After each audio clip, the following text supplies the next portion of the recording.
All right, well, meantime, Daughters of the American Revolution are rededicating and refurbishing area war markers. Well, the first one happened today at Mount Vernon Baptist Church. Jason Gregory was there and joins us now. How was it, Jason? Jennifer, I spoke to those at the ceremony and they were excited about this project. They said it was important that our nation's history is to be remembered. And one representative from the Daughters of the American Revolution shared why this project is needed. People need to know about patriotism and the love of this country.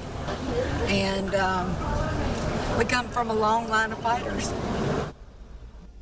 Revolutionary War monuments will continue to be refurbished and rededicated. The Daughters of the American Revolution raised money with the Ouachita Parish Rotary Clubs and Pigskin Preview to restore the markers. The next ceremony is on Friday for the Indian Village markers at the Indian Village Baptist Church in Kinder.